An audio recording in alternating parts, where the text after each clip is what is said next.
Now, our work is cancer prevention. I'm working on cancer prevention, and the mission is called Killing Cancer Kindly. And our aim is to prevent cancer from happening. Not just treat and cure it, but not to let it happen in the first place. And I've done a lot of work on it over the last 20 years. Oh, I've got a amazing. book coming out in the next few months. Oh, lovely. And it's called Killing Cancer Kindly. And we have a YouTube channel. We've Lovely. got TikTok and Instagram. Oh, and you're the beautiful. TikTok king. You and Ismail. Yes, me and Ismail, we on TikTok. Abiola and Ismail are the TikTok kings of Pakistan. Yes. So I'm catching up with you. I want to know your views Yes. about cancer in Pakistan and Nigeria, about health in Pakistan and Nigeria. Yeah. And what are the questions that your generation, the young generation, has about disease in general and cancer in particular? And we can also talk in Urdu, I'm told. That Abiola Yes, speaks in yeah. Urdu. When you speak so good English, I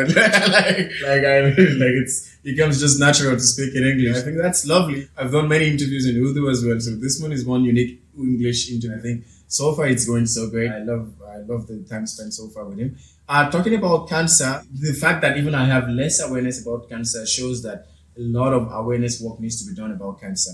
People around me probably hasn't suffered cancer. I know I've heard about different cancers, different kinds of cancers as well. And I know it can be very serious at times. It can be life threatening at times. So I think definitely a lot of awareness needs to be done. And when it comes to developing countries, we really have very less support in terms of this. And sometimes these cancer things are things that it's expensive to even treat in the first place. And if in developing countries where we have a huge population that cannot even afford a living, so treating cancer even is out of question. So how do we address this? How do we make sure that they do not suffer? And I think we talk about technology. There's been a lot of advancement. There's been a lot of improvement. If there's any development in the world that cannot reach a certain particular place because of the financial constraints, imagine someone dying from malaria in this era.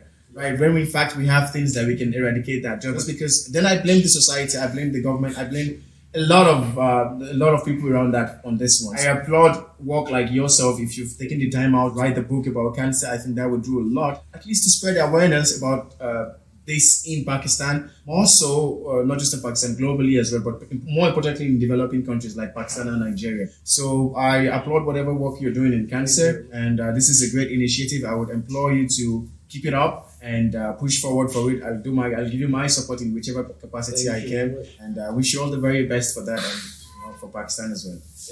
We have got a lot of Nigerian friends who are helping me out in spreading the word about cancer awareness. Beautiful. And as I said, things are very similar in Pakistan and Nigeria. Yes. Even when you talk about malaria, Yes, as much of a problem in Nigeria as it is in Pakistan. fortunately. And we have similar strains which are resistant to drugs, and we need to find new drugs and new treatments. But as we are getting more and more developed, and we are adopting a modern lifestyle, Yes. both in Nigeria and Pakistan, our disease pattern is changing from predominantly infectious diseases to chronic problems like obesity and diabetes and heart problems and cancer.